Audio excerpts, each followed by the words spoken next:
All right, thanks for staying with us. It's easy to let negative thoughts and feelings creep in, especially with all the current issues on the front burner in Nigeria, from NSAS to crypto ban to Twitter ban to unending cases of kidnapping, robbery, farmer header crisis, in general, the state of insecurity or in our nation. So all of these can be quite overwhelming, and with the former seemingly targeting the progress of today's youth.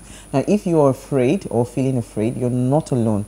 There's a natural response. I mean, that's a really natural response to all the things that are happening. There's a lot going on, and there are incredible changes that can bring the kind of fear most of us will feel at the moment. So despite all of this, keeping a positive mindset can go a long way in managing through the difficult time.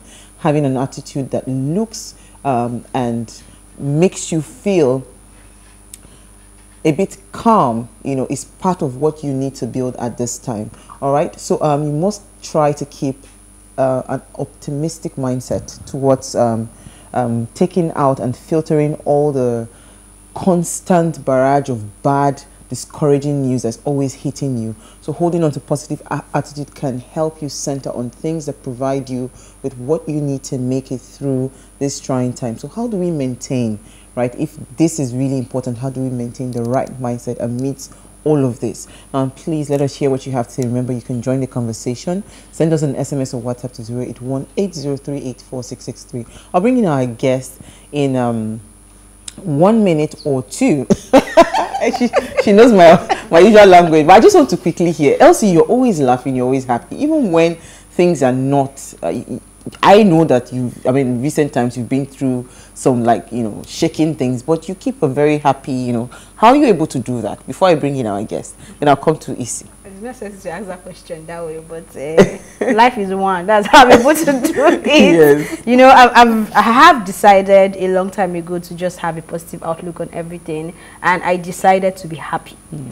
So it doesn't mean that I'm not seeing or feeling or going through what everybody's going through, but like you said, you mentioned something about filtering as well. Yes. I try to filter content because I'm in the media space. There's just so much I can filter, but there are times I just sit back and say, you know what, I just want to do me for this moment. If there was no, and the thing about social media as well is that it makes news and content come to you at the snap of a finger. It wasn't like that when our parents were growing up or something. They could live their lives and not listen to the news and just be disconnected. But when you're online and you're doing things, you're not disconnected. Everything is coming to your feed. So you have to sit down and decide for yourself how to help yourself in terms of your mental health. But for me, I'm just a happy girl. It's one life you have. One life I have. YOLO. YOLO. Just one life.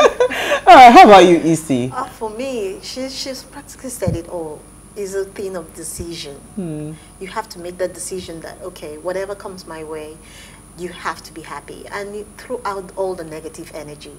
Do you know why? Because it affects your creativity. The more you imbibe all the negative things, the more it kills your creativity. So you have to filter it to be able to, have a wonderful creative mind. It also doesn't mean that I don't get my down moments, right? Absolutely. But when I do, I ensure that it doesn't last longer than, in fact, it lasting up to 24 hours is just me not getting up early enough to say this has to stop. So I tell myself to look at the good things, focus on the good things. These days I think about everything I have now that I've actually prayed for in the past. Be thankful and for it. And I'm thankful for it. I focus on it, and I know that for me to move from point A to point B without necessarily noticing it while it was happening, it means that I'm also going to move from point B to point C, D, E, while living my life, deciding to be happy and believing that there is a God, because I'm a strong Christian as well. It is where. So Damilare Osunadare is an award-winning author, comedian, brand influencer, MC, and actor. He has built a stellar brand as one of the leading voices of personal transformation in Africa, popularly known as Ashiri. Damilare, He's a highly sought-after speaker and trainer for several multi-million organizations, as he is regularly billed to train their executives as well as frontline staff on subjects as diverse as sustainability, influence marketing, business storytelling, and strategy. He's often described as the mystery man of his for his unusual ability to unravel uncommon insights for successful living. So, as I said earlier, he's an author, and he's credited always to say you can never be a beast by doing the routine of a goat. I like this. So a quote that epitomizes his zeal and drive for deliberate living and personal transformation. And he's joined us live in studio, ready to yab me. Thank God you corrected yourself. Because you called me Asaro. Asaro. You know, you call me porridge. Asaro is porridge. Yeah, no, that was what you called me. Maybe I'm hungry. Well, Asaro is actually a nice meal. You should be proud. You call the whole individual Asaro. Maybe she wants to eat you. And go and buy for you. I'll complete you.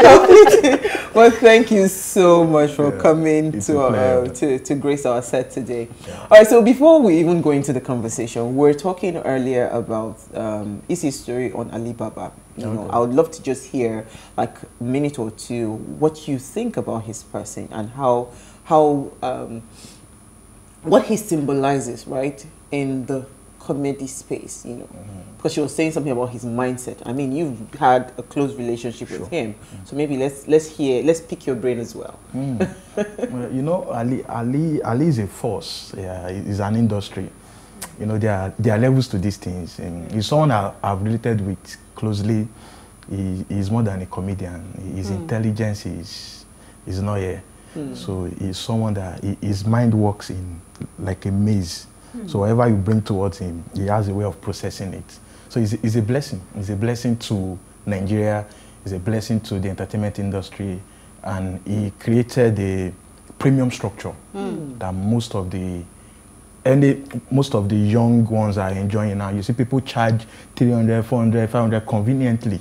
Now, it was because someone took it upon himself to glamorize that industry, and everyone is enjoying it. Absolutely. Yeah, so. Okay, so I'd like to start because today I saw a very heart-wrenching story that flooded almost all the papers, which is part of why we need help, because at this point we need to keep our sanity, saying that 7 more million Nigerians have been pushed into poverty. And this was a report that was done by the World Bank, you know. When you hear this at first glance, it's our reality. But wait, sorry. The president, in his media chat last week, said that they've brought out 10 million people from poverty. So let's leave president to, because so which one are we following? I want to follow all the statistics now. I want to follow the statistics that came out today. President was last week. Let's see. He raised 10 million and poverty raised 7 million. Okay, he still has 3 million. So this is something that is really troubling. I mean, as I mentioned earlier, in today's Nigeria, the Nigerian youth is faced with so many things, coming from left, right, center. I mean, as I mentioned earlier, the NSAS is still a drama that is still unfolding. I mean, there was ban of cryptocurrency at some point. I don't know whether they've lifted the ban. Twitter ban. These are all platforms, right, where the youth are really thriving, right? So it seems like it's almost an attack. So at this point, we really cannot but keep that perfect or that right mindset. I mean, when we were having the conversation with Elsie, that was what was just running through my mind. You know, so maybe you can just help me understand. How do we do all of this amidst all of this? I mean, it's easy to have a right mindset in America. I'm telling you. I beg, it's easy, forget it. They have their problems. They have their problem, but it's not as this. They are not pressing problems. Do you understand? So how do we even start? Where do we start from? First off, I would say there's no expert on this subject matter. Yes. All of us, we are going through things, things they worry us. So don't look at the person talking about it like the person is outside the box. So all of us, we are going through it. So the first thing I do, I'll just be practical and use myself as an example. I won't be saying 3 steps, 4 steps. Because most of those things, 6 steps, so you just realize that they just compounded your problem. Because the person that gave you 6 steps is even looking for the 7th step. Looking for the first step. For the first step, so all now also. Yes. Yes. So basically, for me, it starts with realization. To be real with yourself, understand that there's a problem. That's one of the first mistakes people make. Acceptance. They try to spiritualize problem. They try to philosophize problem. They try to say, yes, there's a thin line between confessing negative things and being rigid. So understanding that there's a problem, understanding that being in this climate, you are disadvantaged. It's the truth. You're in battle. You are in the war front. The paradigms are different. We've traveled all across the world. I always tell people, if they give back to you in, let's say, America or UK, you are going to walk through your destiny. W-A-L-K. Walk in the sense that your destiny is like Google Map. So when you are 12, in 300 meters, turn right. You know where you're going. When you are 16, when you are 18, go to driving class. If you are going to learn ballet, when you are 21, there's insurance, there's financial, there's educational trust funds. You understand? So your life is pretty much like Google Map. So far you are following the maze. Turn right, go left, follow the ramp. You go reach your destiny. But as in Nigeria, you will not W-A-K to your destiny. You will W-A-K, go walk. So there's no path, there's no maze. There's nobody is guiding you. So understand that okay. That's our reality. So that don't try to lessen it. That's our reality. So the second thing is for you to know that you alone, you need to forge out your own mechanism, your own coping mechanism. Don't adopt someone else's coping mechanism. For me, the way I decompress is I go to the gym. So I'll use myself as an example now. When things weigh me down, I've realized that I can never defeat meta. Now you go still drop them. Now meta will defeat you. And what it does it along the line, it releases hormones into your system. It makes you like decompress. So basically, then the news coming in, you need to understand every Nigerian should know how to daydream. It worked for me. That's why I was telling a friend last week, when great things happen to me, I'm not always surprised. So people always say I'm not excited. It's not like I'm not excited. I've seen it. I've lived it. It just came to pass. Because usually reality is late. Reality catches up with what you formed in your mind. So reality is a late comer any day. So that thing that you are just congratulating me for, I've lived it. There was a time I loved this car. I loved that car. I tried to order the car online. Before the car came, I've gone on YouTube, I've driven that car, I knew all the function. I've taken the car to the filling station in my dream. I've taken it to the mechanic in my dream. The day they brought that car, when it finally landed, and they brought it to my, the guy said, Edmond, okay, Edmond, you're supposed to be, give me the key. He wanted to be explaining, it's an electric car. I said, give me the key. I don't drive this car from my mind. So, every Nigerian needs to understand that. Picture, irrespective of what is happening, picture that good thing you want to do. See yourself doing it. Lock it down in your mind. In the midst of everything going on, be daydreaming about it. Let it satisfy you. If you need to log off, log off. It's not compulsory you're online all the time. Yes. It's not compulsory you attend to all the trends. Yes. Because you realize that at a point, things will start happening. So, find a mechanism that works for you. Yours could be gym, yours could be singing. Some people, their own is some dancing, some their own is cooking, some their own is writing. That's if you have food to cook. If you have food to cook. Well, you can write. You can write. If you don't have food to cook, go and be smelling other people's food. Yeah. It's allowed. It's allowed too. So basically, when we understand these things, because it's purely practical, because if your mind is not healthy, something will do you. So you have to take it as a job description. Take it as a job description that irrespective of what is happening, have 2 or 3 things that is in your memory card that when things are not doing for you, just start thinking about it. People will think you're okay, all right, I'm going to this place, I will speak here. Because everything I daydreamed about, this thing is not, I'm not telling you mate, everything I daydreamed about when I was in university, everything has happened to me. Okay, Asheri. Okay. I like that you said you want to make this really practical and not giving textbook steps and all that. I'd like to say that I think I'm part of those. Even if I don't know from scratch, I've watched you grow amazingly, right? Wow. And you've also used social media to a certain extent, but you're someone who balances it. So you have your networking on social media, and you also have your networking beyond social media. Yes. What would you say when it comes to recognizing opportunities and taking them, also understanding the ones that are for you? How would you explain that to someone who is trying to find opportunities in the midst of many opportunities? Because honestly speaking, the problems we have here is also a means to see more opportunities as well. Yes. So how do you recognize it? You know, talking about opportunities, like I always say, in every population, there are always helpers. When people say they are looking for helpers, helpers are always around. Investors are always around. Is what we convince helper that you don't have. So every time if you see any life that lacks help, yes, so there's the spiritual dimension to it, but for us to harness opportunities, you will help yourself to some extent. So I always tell people, social media is a place that is not real. It's a place where we transact temporarily. It's a place of perception, such that when you get to the real world, you have to hold on to what is sustainable. So imagine now that I live my life like if they close Instagram today, I have a network. Sometimes I test it outside the social media because it's not our space.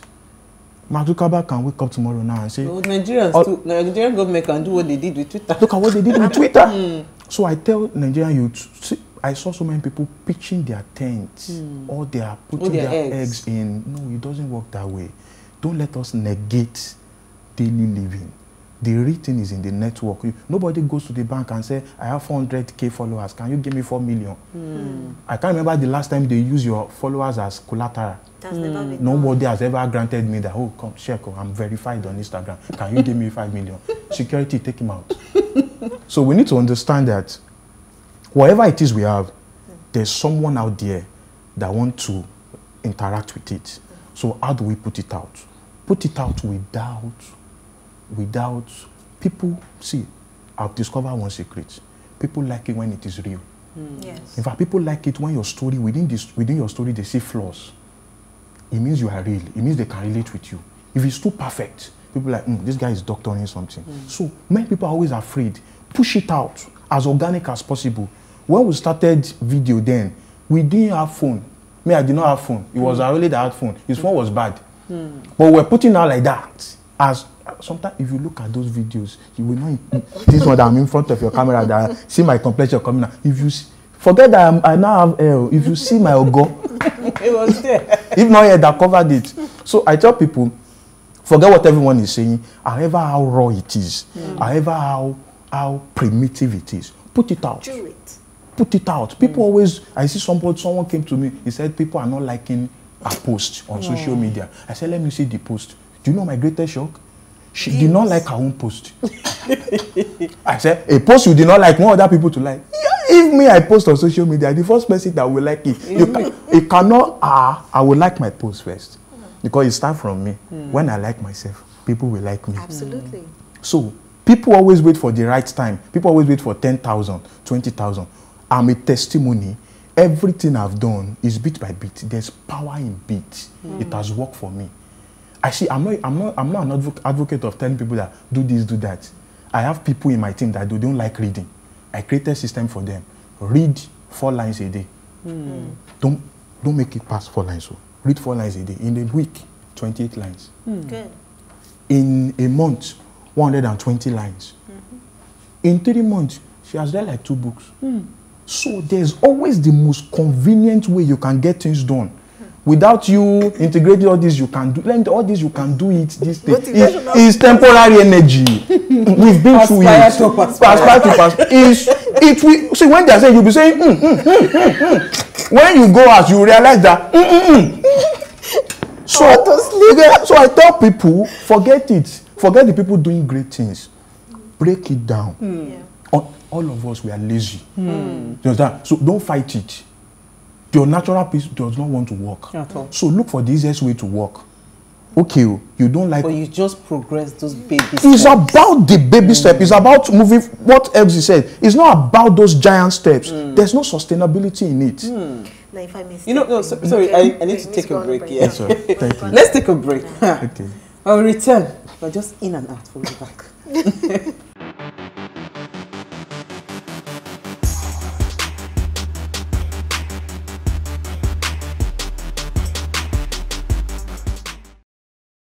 Okay, so if you're just tuning in, we are talking to ourselves and we're asking what should be the right mindset to approach, all the current happenings. We must adapt the right mindset in Nigeria right now for us to find any form of sanity and, of course, progress. Now, please let us hear what you have to say. Remember, you can join this conversation. Send us an SMS or WhatsApp to 081-803-84663. Okay, so before we went on a break, Isi was going to ask a question. Now, you've actually nailed the concept of mindset, how we need to grow our mindset, how we need to visualize. You've talked about visualization, which is so key to, you actualizing your dream. Another motivational speaker talk. So now let's look at self-esteem. A lot of youth today, we are going through one problem or the other, and we have self-esteem issues. And in the process, it has affected our mindset. To how do we grow beyond it? I mean, you are a microbiologist, and from there, somewhere along the line, you decided, okay, comedy, and before you know it, you became a social media influencer, irrespective of whatever you had before. So how do we work towards achieving that goal and breaking barriers and not looking, and not looking at drugs as a solution? Yeah, deep. What deep? That one enter. That was how I shook my head though. When something enter, I shake my head. Self-esteem is a big issue, and all of us, we've been through it. Even till now, sometimes I have imposter syndrome. I had to work on it. I spoke with a friend. She's an expert on that subject. She helped me through it. I have issues with accepting compliments. So when people tell me I'm good, I shy, my face change, I try to run away. But when I enter a hall, people clap for me. When I finish a performance or a presentation, I will want to run away. My body will be shaking. I had to see something. It was the one that, guy, accept it. You are good. Own it. You understand? So, and it was because of the pseudo humility, the way we were raised. So for me now, the way I grew up, when I'm coming home from school, because we were much in our house, my mom had trained me. I will keep my report card under the stairs. So when I get home, imagine a boy that is first in class. I will tell people at home that I'm 10th. Yes, because my mom will tell me that when they know you are brilliant, you will not be brilliant again. You understand that kind of thing? So I grew up not owning my geniuses. And it is very vital in self-esteem. Understand that you need to own your genius. Rub it in their face. It's not pride. Rub it in. If it is what you're good at, rub it in. Put it in your caption. I'm good. I do this. It's not pride. We need to draw the line between pride and arrogance. We didn't know it. So I always tell people, get to a point where take a pen. It helps self-esteem a lot, so that I won't just go through, because it's a broad subject. So I will just document your achievement, document your geniuses. No matter how irrelevant it is, I can draw the best blush, put it down. It's a skill. I smile well. Someone like me now, people have to motivate me to smile. I don't know how to smile. So smiling that is natural for you is a skill. Me, I don't know how to. So document everything. I know how to speak. I know how to articulate tenses. No matter how irrelevant. I know how to make mistakes and own it. Yes! Calling people Do you understand? So when you document it, do you know what it does for you? It informs, it's practical. It sends a wave throughout your system. So, okay, imagine me coming to you now and I said, Uwa, you are wearing black. I say, this top you are wearing is black. What will you do? I will not even. Will you be arguing with me? No. Because it has entered your consciousness. You are too sure of it that you are wearing red. So you won't want to be arguing with a madman. So, you understand? So many times when we have esteem issue, it's because we ourselves, we've not convinced ourselves. We don't know who we are. Convince yourself so much that nobody can take the. It's like telling me that you are not dark. Okay, I know I'm not dark. Maybe I'm like Elsie now. So document it. Let it enter your system such that the day when you are down, it helps me. The day when I'm down, I just look at myself. Actually, you've done this. You've written 4 books. You've helped the people have used your models. Corporations have used your models for productivity. People have listened to your skit and they laughed. You've done this, you've done that. I say, it's true, I've done this. I will bounce back.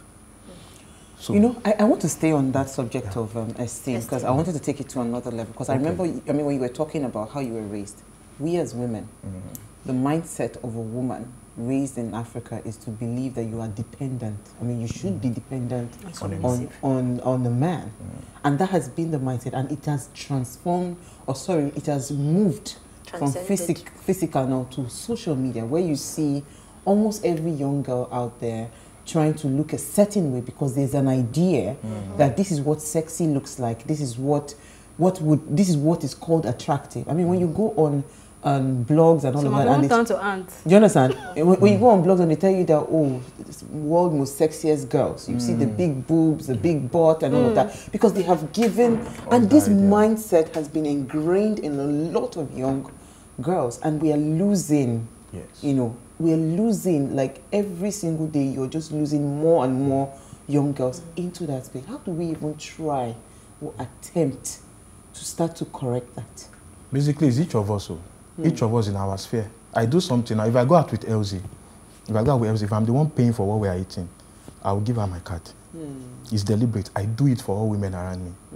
It looks simple, but I'm on my own. I'm correcting that narrative, because you realize that when you get to any payment point, the cashier automatically looks at the man. That thing so it's a culture for me. If I go out with a lady, if I know that she's not paying, or maybe I'm the one paying, I will give her my card. She will know my PIN. So when she looks up to me, I will now say, Auntie, please. You understand what I'm saying? It's deliberate, because it's a construct. We all have a whole lot of things to unlearn. It's a construct. I was in someone's house and they served me food.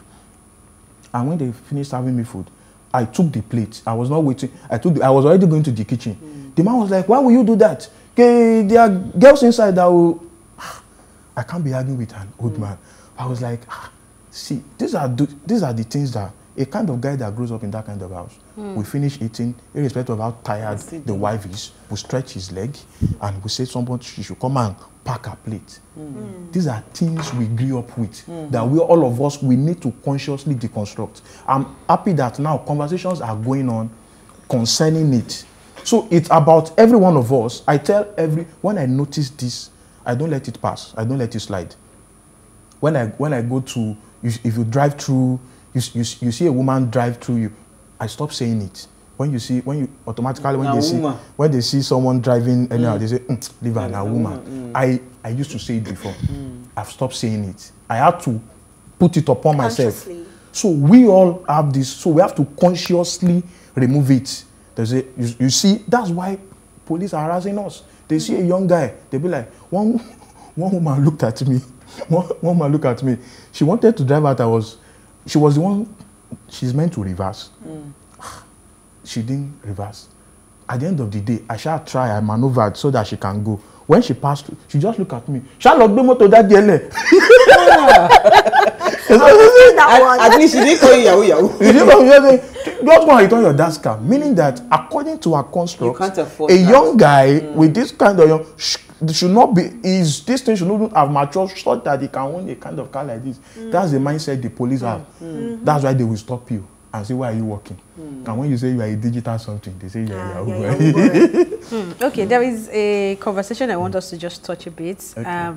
For those who may have, because I actually realized later today that the article we're reading came out yesterday, actually. So it's an article or an essay that Chimamanda put out, where she was trying to explain some things regarding her encounter with someone who used to be very close. But the one that caught my attention is in part 3, where she said, in certain young people today, like these two from writing workshop, I noticed what I find increasingly troubling: a cold-blooded grasping, a hunger to take and take and take but never give, a massive sense of entitlement, an inability to show gratitude, an ease with dishonesty and pretension and selfishness that is couched in the language of self-care, an expectation always to be helped and rewarded no matter whether deserving or not, language that is sleek but with little emotional intelligence, an astonishing level of self-absorption, an unrealistic expectation of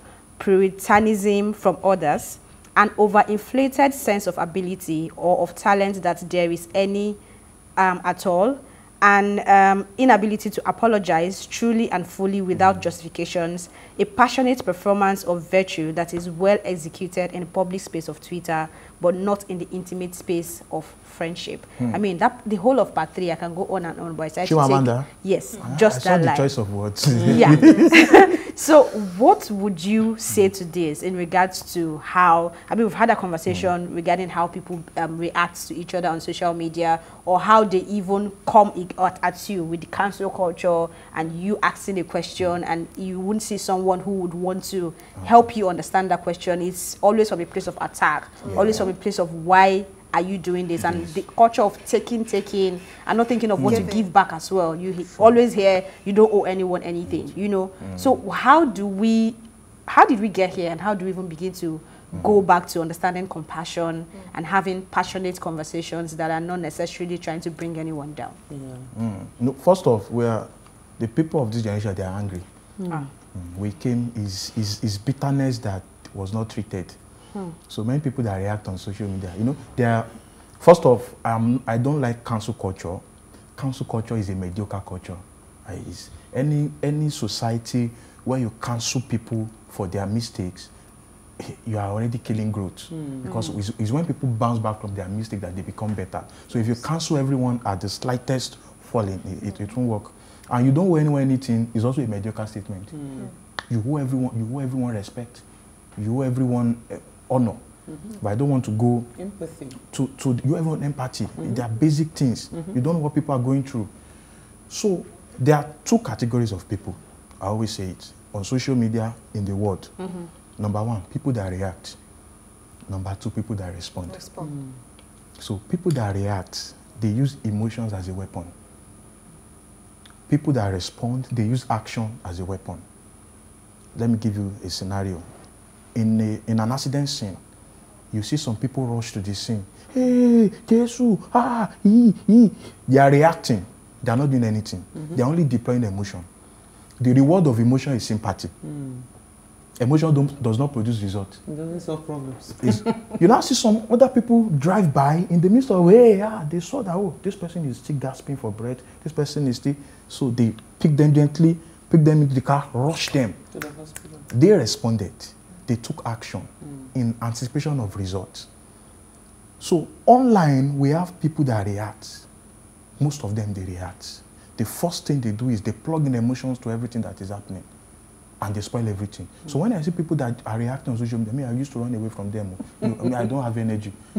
Because any small thing they will say, you see people threatening you that we will drag you now. We will drag you now. It shows how vicious they are. There's a mob on social media now. The kind of hatred that is on social media. You see people say vile things. You see people dare say things usually they are not uttered. So it now brings to the point that we all have got it to a point where we need to gather ourselves and gather our space. Look at what Chimamanda is saying. It is very, very dangerous for you to keep someone that is not bringing anything to the table around you. Because when their entitlement start manifesting, it's going to sink you and all of them together. Exactly. So I have a culture. You have to bring something to the table, no matter how negligible or insignificant. Let it be on record that you are contributing something. Because that was how we got here. People started laying claims to things that are not their own. It started from family. This concept of the first person, the first son takes care of the young one. The young one now go to cousin. Family is a burden. I dare say it. Family is a burden. I tell you, whatever that has passed your immediate nuclear family, you are heaping burden on yourself. What is the meaning of the brother of the daughter of your son? See, when you start crossing those borders, it's a lot of burden you are heaping on yourself. You are trying to please a whole lot of people. So, like me, I don't accept breadwinner title. There's nothing like that. Somebody call me breadwinner, I will return their word. If you want a breadwinner, go to the bakery. Yeah. You understand what I'm saying? So these are silent things that we didn't address. When you believe that because your brother has gone to America, then you need to bring you to America. It is his choice. And if it did not bring you, it doesn't change anything. Go and forge your own path. Okay, so because we ran out of time. Nuggets. Yes, just quickly, because we ran out. Okay, so give me quick nuggets on You know, we have individuals who have we have individuals who are in the social media space, like you said, that have the vile words that they say that they are not supposed to actually utter. So if you want to give us a quick nugget on how to, you know, get over such an individual or individuals like that, and also work on our mindset to build it for growth. Sure. What are the nuggets? First of all, what I do for myself is whatever I won't take, I don't give. So that's why you will never see my comment on any blog, this thing, no matter how positive or negative. So if I don't attack you, don't attack me. And if you attack me, I will run away. I'm a coward. It helps my space. I don't have time to be. Yes, there are some times when silence is not golden. They always say silence is the best answer. Yes. But you are not permitted to be silent when your reputation is at stake. When you need to correct a narrative, because narrative flies. So aside from that, any other skirmish that you can look away from it. Because look at many people didn't know that the first case of emotional intelligence was in the Bible. The Bible is not a religious book. The Bible is a book of life. It's not for Christians. I read Quran too. So when they slapped Jesus, it was not what they wanted to happen. They wanted the fight to happen. They wanted the riots. They wanted the protest to happen. So slapping a figure like that, they want him to retaliate so that there will be fight and it will be a free-for-all. So when they slapped him, he turned the other cheek. Yeah, it was not the action. It was not that physical action of turning around. It was the emotional intelligence of knowing the step two that they wanted me to react. But I won't react. I would rather respond. And everything died down. So usually when people attack you, they are luring you into a space. They want to lure you into the arena of fight. Don't take the bait. Usually attacks are bait. They want to lure you so that you can fight. But when you don't take the bait, you win. Okay, so final question I wanted to say to the youth out there, do you think we are ready politically? You know, because this is one area that, you know, I see a lot of lopsided mindset, you know, for the young people. Do you think we are ready? The youth of Nigeria, yes. We are not ready. Okay. I have interacted with you. I have youth groups. We are not ready. Put 10 people now. 9 of them, they don't have PVC. So they are not ready. 2, they don't understand that politics is grassroots. So if you cannot influence me that I'm talking, if you ask me to produce 300 people now, I'll produce them for you. Why? I look at my environment. So I converted all those boys I used to give 200, 500. I started talking with them. So we started becoming friends. So that if I say I need you now, they will come. If all of us, imagine you have an army of 300, you have 400, I have 300, I have 300, he has 400. Now imagine, we now call the meeting. And I say, I know 200 of my friends that have 400 army. How much is that? Is that not 8,000? Until every youth, they have a quota at least. It's in the Bible now. There's army of 50, army of 100. Until every youth has their army. You can't be so useless not to have a sphere you are influencing. Until every youth have a unit they can control, they are not ready yet. Absolutely. They are going to leave it there. Thank you so much, Ashiri. I like that. Thank you, ladies. Thank you, Elsie, and thank you, C. All right, so, I mean, it's been an amazing conversation. Would love to really have you back, honestly. Please. I'm a friend of the house. I'm gladly obliged. Thank you. Yeah. All right, so before we go, do ensure to follow us on Instagram at PlusTvAfrica. You can interact with us. Further, drop your comments, and more importantly, we're planning a huge giveaway to say thank you to you for believing in the Ways brand and following us and following our conversation. So do well to follow us on Instagram. It's at Ways Show Africa. Like, share, and invite your friends as well and family to follow us and watch the show. So if you missed today's quote, here it is again. Who am I going to assign this quote to? Elsie, can you help us, please? This is a mouthful. Okay, so quitting is never an option on the road to success. Find the way forward. If you have a positive mindset and are willing to persevere, there is little that is beyond your reach. The attitude of being ready to work even in the face of challenges and despite odds is what will make all the difference in your life. Absolutely. That is the right attitude to success. We'll see you live tomorrow at 8 p.m. as we bring another great conversation to your screen. Enjoy.